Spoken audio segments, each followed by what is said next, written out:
I really want to see a renaissance of the terminal. I really want to see a shift back to the CLI from the web. I think a lot of applications have moved to the web, and it's very siloed. And I think that what was so great about the terminal was commands could be composed and they could be scripted. If we can bring some of that UI goodness, some of this AI, some of these more interesting concepts to the terminal, we can really see the terminal take off and be a new remade application.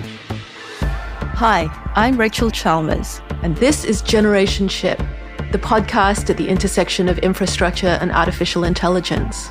We are the generation that's exploring generative AI. We are a finite group of people with a finite set of resources, and we have to share this infrastructure. We have to find fair and ethical ways to do that. The first generation ship has already set sail. It's the planet Earth, and you and I are the crew. This show is brought to you by Heavybit, the leading investor in developer-first startups. To learn more about Heavybit, visit heavybit.com. Today, I'm overjoyed to welcome my friend and colleague, Mike Sawka, to the show. Mike is the founder and CEO of Command Line Incorporated, a seed-stage startup building an AI-powered command line terminal in which I'm a personal investor. Command Line is a graduate of the Alchemist Accelerator. Mike is a terminal deconstructor, Golang hacker, and React/TypeScript app builder with 20 years of technical experience as an engineer, manager, and CTO at startups in the San Francisco Bay Area, and a Stanford computer science graduate. Mike, welcome to the show. Hi, thanks so much, Rachel. I'm happy to be here. We also have a guide dog puppy, Wiley, here with us today. So if you hear any jingling in the background, that's Wiley the guide dog. Mike, can you tell us the story of Command Line? What different paths did you take to get to the current iteration of the company? So it's been quite a journey, right? I actually started doing an internal tool startup with the name Dashboard. Such a cool name. Thank you. I love that name. And so I started as a backend developer, and I've always loved the simplicity and the ease of building tools on the command line. And it's so frustrating that there was always so much code, literally a mountain of JavaScript and deployment logic to get internal tools off the ground. So it did a lot of customer discovery. And it actually turned out that backend engineers aren't so keen about making front-end tools. Mm-hmm. And so it didn't work out. But those customer discovery interviews were really valuable because that's what really led me to Command Line Inc. It's just a much bigger, much better idea. And it's solving a problem that tens of millions of developers have. So it's actually a great lesson. How do you know you have a good idea? And it's kind of cliche, but it's like, you know when you know. Yeah. So I just felt like once I switched to this building a new command line terminal idea, it was like instead of pushing uphill all the time, things really started to fall in place and everything made more sense. Yeah, that's absolutely true. The serendipity kicks in. People start asking you for the thing instead of you having to try and push it on them. Yeah, definitely that idea of doing those customer discovery interviews and getting that's cool versus like, oh, this is interesting. When can I have it? Yeah. It was very different. Give it to me. Yeah. And it felt like such a huge insight because I was around at the time because the terminal is so easy to overlook. It's like a window, everybody looks through it. Realizing that, no, this is the thing. This window is the problem. It was super exciting. Oh, yeah. No, it's really interesting. I'll have conversation with people and ask them, hey, do you have any issues with the terminal? Does it work okay? And they'll be like, yeah, everything's great. And then we'll get in 15 minutes later and they'll be like, well, copy and paste doesn't work. I can't edit things. It's, there's so many different pieces that are annoying. You have to keep context switching. And so that was just really the insight that people don't think of it, but there's a lot of problems underlying there. What are some of the things you wish you'd known at the beginning of this journey? Yeah, there's a lot of things I wish I would have known. We switched ideas. I wrote too much code at the beginning. I did terrible customer discovery interviews. Everything took longer than I thought. Had so many rejections. But in some ways, I'm maybe kind of glad I didn't know that coming in. Who knows if I would have been here, if I would have known how hard it would have taken. But I think, all seriousness, though, it really gave me a lot more respect for marketing and fundraising. Mm-hmm. I'm a builder, and I think if you're a builder, you have to just be prepared for things to take longer than you thought. And you have to really be prepared to roll up your sleeves and talk to a lot of people and deal with lots of rejection. And just kind of steeling yourself for that part of the journey, I think is important.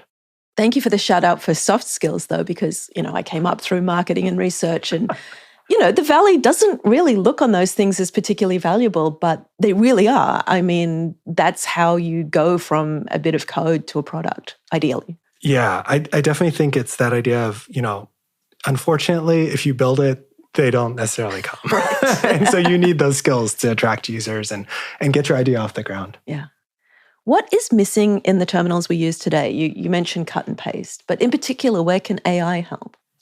Oh, there's so many things that are missing in the terminal, right? I mean, there's all the soft parts around the fact that the terminal application doesn't function like a regular application. Yeah, copy and paste, graphicalness, when you open it up, it's blank.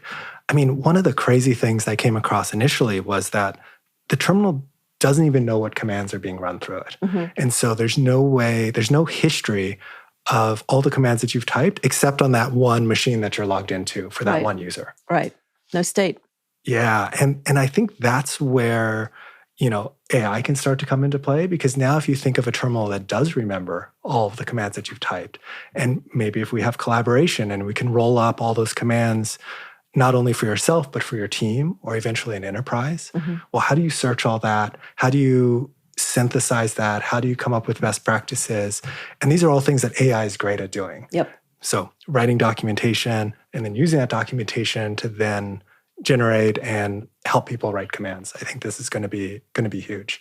Did you ever work on the literal terminals, the physical terminals? I'm going to be aging myself now, but yeah, my first internet access was via, terminals running off a mainframe in a lab under the trains at Trinity College in Dublin. I was lucky. I actually so my year was the first year that they had Ethernet in the dorms at Stanford. You're a child. You're an infant. So I thought I was going to go into chemistry, but being able to do my lab work at my dorm room was one of the key reasons why computer science seemed like the way to go. I don't have to walk anywhere. This is brilliant. Yeah. Okay, so Gen AI is really good at surfacing things like best practices, but it's also really good at lucid dreaming and having hallucinations. And what you're building is going to be a mission critical piece of kit. How are you thinking about handling hallucinations? Oh, that's a really hard problem. I mean, I think that we're going to need more data in the CLI space to see how bad that is and what problems are going to come up. But I'm a big fan of this idea of generate, check, and then execute. And so there'll always be that human step involved, at least at the beginning, where people can review the code that we generated and then decide, is this something I want to run? And I also think that there's two different types of generation. One that's coming basically from commands already written and just reparameterizing that. I think that's very safe. And the other is when you take multiple commands together and say, dream up something new. And I think that those are the ones where you have to be a lot more careful about. How careful do you think people are going to be? Are they going to be combing through those commands? It worries me. I mean, I know I'll accept suggestions from Gen AI on autopilot and then be embarrassed that I had things in the copy that it produced, but I'm not using it for serious purposes yet. Mission critical stuff. Yeah, I definitely think that that's a problem, although I think we have that problem today. I mean, a lot of code comes from Stack Overflow. Yeah. People copy and paste things directly into the terminal. Oh, it's not just code. I was talking to a lawyer the other day and people are just copying and pasting term sheets and contracts. It's terrifying. Yeah, I think one of the ways that the terminal can help with that, and one of the things I'm thinking about, is how we can also use AI to analyze the commands that are being run and then putting guardrails on that. So for instance, if you say rm star, right, because I can see those commands before they actually get executed by the underlying shell, I can say hey, it looks like you're about to delete 10,000 files. Are you sure you want to do that? Whereas if you're only going to delete one or two, we can just let it run directly. Yeah. And so I think building these types of guardrails in after the fact as well can make a big difference. I love that. One of the reasons I particularly love companies like LaunchDarkly and Honeycomb is because they do build in those guardrails. They make software, they make SRE a little bit more compassionate, a little bit less, tightrope walking over the Grand Canyon. Is that something that you're building intentionally because of experience with getting yelled at when you get things wrong? That's a good question. I think it's just once you start seeing all the limitations of the terminal, you just start seeing so many different things that should have been fixed and I can't believe that we can't live without, right? I mean, the fact that only the shell knows how to do expansions, only the shell knows what's really going on in the machine is kind of crazy to me. And so, yeah, I mean, once you start thinking about all the different things the terminal could do that it's not doing, especially when you add AI, I think it's like just a huge green field of opportunity. Why haven't we done any work on the terminal? I mean, it's been pretty much the same for the last 25 years. Is it because it was invisible to everyone? They didn't see it? I really think it's a chicken and egg problem. Yeah. I really think it's the fact that there's the terminal and the shell. And when the terminal was created, it was a hardware terminal, as we discussed. And you couldn't add anything interesting or smart in there. So all the smarts went into the shell. And now, if the shell wanted to do something new, all the terminals had to support it. And if the terminal wanted to do something, well, then the shells had to support it. And so no one ever made any progress. And so really the insight is, can we break that chicken and egg problem and allow the terminal to be smart, independent of the shell? And now, we're just able to add a ton of new cool features. It's super exciting because stuff like my kids have never seen a floppy disk except in a museum. We have all of these archetypes in our brains about how we interact with computers. And when we notice one and can deconstruct it, it just opens these floodgates of opportunity. Yeah, and I think that's the thing. I mean, I love the terminal. I love the Unix architecture. I love all this. But if you think about how would we design this system today, not in the 1970s when we had very real limitations, it just makes more sense to be able to build more stuff into the terminal itself and move that functionality out of the shell. Pour one out for Ken Thompson and Dennis Ritchie, though. If any of our work is still being used in 50, 60 years, I'll be pretty happy. Oh my gosh, yeah. It'd be amazing. In using commercial LLMs, do you worry about the privacy implications? How much confidential data could leak? Yeah, I think this is a huge problem. And I think it's a problem the industry has to figure out. I don't think that that's a problem that my company specifically is going to have to figure out. And I'm really interested to see, how this all shakes out, both socially and acceptance-wise over the next year or two. Especially, I think there'll be a difference between what small companies, medium companies, and then enterprises accept. And once we know what's going to happen there, I think we'll know how to proceed. Yeah, I think startups, as you say, are going to have different standards from big banks for obvious reasons, but startups are going to want to sell into big banks. So I do worry that it's going to be a blocker for adoption of these kinds of tools. Yeah, I mean, I think even stuff like AI code generation, I remember being asked, by my lawyers, hey, do you have any AI generated code in your code base? I didn't, but it's interesting because now what code base is not going to have AI generated code in the future? So I think it's just the norms are going to have to change and we're going to have assurances from these big commercial LLMs that there is privacy restrictions and people are just going to have to accept it. Yeah, and I don't think we've even imagined all the risks yet. It's going to be exciting. Yeah. How do you see AI enhancing or detracting from the work that programmers do? Oh, there's so much around programmer work to discuss in AI. I think AI is going to be a big enhancement to developers. Really, I think it's going to come down to two pieces. There's a mechanical aspect of programming, and there's recall aspect of programming. And I think that these two pieces are where AI can help the most immediately. So I've always been really great at just turning my thoughts into code very quickly. I type fast.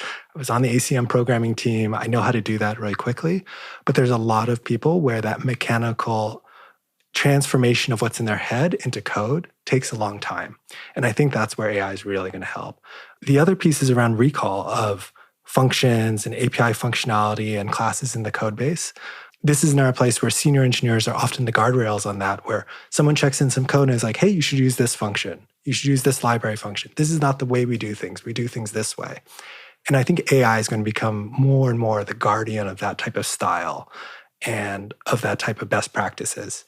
And I think that's where things will be much easier. Yeah, again, it's the institutional memory. It's the being able to preserve and surface norms about what works and what doesn't in a specific environment. Yeah, but I think that the creative aspect of programming, that we're still pretty far away from AI. So the engineers that are doing cutting edge work, really being creative, building new code, building new ideas, I think that's not at risk, at least not right now. And the hope is always with these kinds of automation that it will automate the boring 80% of your job and free you up to pursue the 20% that's really worthwhile and engaging. I have that hope for other creative fields as well, for writing and art. I would like to see us collaborating with AI rather than using AI to put people out of work. Do you have goals or aspirations around the uses of AI in the workforce? Yeah, I think that what's really interesting to me, AI, is it lets you experiment with new technologies, with new ways of doing things much easier, right? Before, if you wanted to learn a new language, that could take a long time, weeks, months, depending on your pace. And now with AI, you can say like, hey, just let's try and write a new program in this new language and see how it goes. And I think it lets you get to a moderate level of proficiency much, much faster than you could otherwise. It's the closest thing I've ever seen to the young lady's illustrated primer from the Neil Stephenson book, The Diamond Age, which you're looking at me like you've never read. Anyway, it's a piece of AI that trains kids in how to program and how to take care of themselves. And it does feel like there's a sense in which being able to communicate with a library, being able to communicate with a set of best practices and standards in a way that doesn't bother or try the patience of an adult who already knows that stuff could be a real advantage. That's totally true. The teaching aspect of AI is also really incredible. And you're right, having that infinite patience to learn something is amazing. Do you see risks to programming as an occupation? Do you think that some of these big companies are looking at just firing all of their low-level programmers? I don't. I think programming is alive and well. And I think that because of AI, I think it's only going to be growing. I think it's bringing more and more people into the field. And I think that as technology expands and covers more areas, we need more and more programmers to manage it. What kinds of programmers might want to think about harnessing AI in different ways to make sure that their careers are future-proofed? I think if you're not doing a lot of creative work in programming, I think you do have a risk to your job. I think it's a big focus on creativity and making sure that you're breaking new ground and trying new things and innovating both in your skills and also at work. And I think that those are the types of jobs that will never go away. What are some of the ways we might mitigate risks to programming as an occupation, to LLMs as a threat to privacy? How do you see guardrails around the cultural implications of AI? Yeah, I think AI is not yet to the point where I'm super worried about that. And I think that comes in the future when it gets maybe too good. But as far as I can tell, at least with programming, there's still ways to go. Yeah. And I think that now it's more about reducing repetitive work, helping people learn, increasing institutional knowledge. And I think those are all net positive. Ask me again in 5 years when it crosses the chasm into doing more high-level work, and then we'll see. Well, it's funny you should say that. I'm making you God Emperor of the world. For the next 5 years, everything goes the way that you want it to go. What's the future going to look like? Well, I'm biased, but I really want to see a renaissance of the terminal. I really want to see a shift back to the CLI from the web. I think a lot of applications have moved to the web, and it's very siloed. And I think that what was so great about the terminal was commands could be composed and they could be scripted. And I think that if we can bring some of that UI goodness, some of this AI, some of these more interesting concepts to the terminal, we can really see the terminal take off and be a new remade application. And of course, I'm rooting for myself, for Prompt and Command Line Inc., but whoever figures this out, I think is going to have a huge impact on developer experience. And do you think that will be people who think of themselves as programmers, or is this something that could be accessible to, the person who runs the accounts in a Midwestern dental office? Is there a 10x increase in the number of people who can take advantage of this power? I think we'll see. I think that would be amazing if that could happen. But I think there's a lot of steps that need to happen to make that a reality. And I don't know. That's a good question, Rachel. It's a big part of the fire in my belly. I think we're early enough in AI that small nudges could push it in the direction of being a democratizing force rather than one that silos things up and locks things into walled gardens again. Yeah. So I'd be interested to hear what you think some of the steps are to achieve that goal. Yeah, I think that there are so many repetitive tasks, so many things that people want to do that require pulling data from different sources and, editing files with different applications and doing all that if we can find a way to get all of that information together and have AI be able to operate and do those rote tasks, I think it's definitely a possibility. It's really exciting to think about. I had been thinking of cultural movements, but you're right that there's a lot of API work that would make this incredibly powerful. I think about that idea of having to open 2 or 3 different applications. And, even as a programmer, I have to do that, like SCP files to my laptop, open it up in Excel, generate a chart. That's something AI should be able to do really easily, directly with one command, especially if someone trains it beforehand. And I can imagine the same thing with accountants, with lawyers, with restocking a store, with whatever it is, that we could get a lot more leverage there. Yeah, it's another one where we're using computers, but we still have paper manifests in our heads, and we're treating the computers as if they were made of paper. Indeed. Yeah. Bit of a stretched metaphor, but you know me. Speaking of stretched metaphors, we're called Generationship because we're talking about generative AI, but also because we're on a journey together into an unknown future. If you had a colony ship on its way to Proxima Centauri, what would you call it? Good question. I think hope. Yeah, it's what we're all looking for. Yeah. Mike, it's been a delight to have you on the show. Thank you for your patience with Wiley the Guide Dog and with my questions. Good luck with Command Line. Thanks so much, Rachel. I really appreciated being here. That's all we have time for today. If you're interested in being a guest or if you know someone awesome I should interview, hook up with us online. We're available where all fine social medias are sold. This show is brought to you by Heavybit, the leading investor in developer-first startups. To learn more about Heavybit, visit heavybit.com.